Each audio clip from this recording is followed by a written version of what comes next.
Hello guys, তোমরা সবাই কেমন আছো? আশা করি ভালো আছো। কিন্তু মনের ভিতরে যেন কোথায় একটু কষ্ট।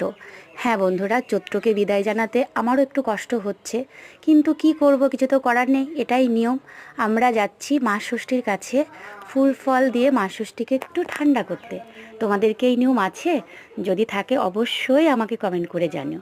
এই দেখো কাকিমণির আমার জন্য দাঁড়িয়েছিল। আমরা সবাই মিলে চলে এসেছি মা ষষ্ঠীর কাছে, আর মা ষষ্ঠীর কাছে এসে যে কি ঠান্ডা হাওয়া, সত্যি তোমাদের কি বলবো। তারপর ফুল ফল জল সমস্ত কিছু দিয়ে মা ষষ্ঠীকে আমি পুজো করে নিলাম।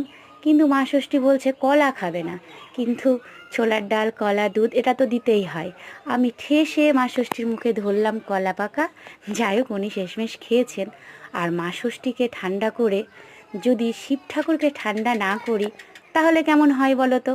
সেই জন্য মা ষষ্ঠীকে দুধ গঙ্গা জল কলা খাইয়ে চলে এসেছি শিব ঠাকুরের মন্দিরে। এই দেখো, শেষমেশ ঠাকুরকে পুজো করবো বলে আমি ধূপটা জ্বালাচ্ছি, কিন্তু কিছুতেই জ্বলবে না। কিন্তু শেষমেশ জ্বালানো গেল।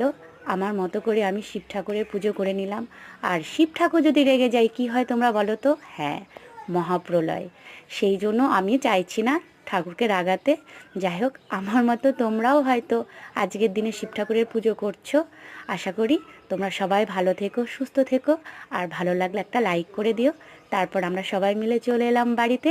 বাড়িতে এসে আমাদের একটা নিয়ম আছে, ছোলার ছাতু খাওয়া। তোমাদের কি আছে? থাকলে অবশ্যই কমেন্ট করে জানিও। টাটা বন্ধুরা।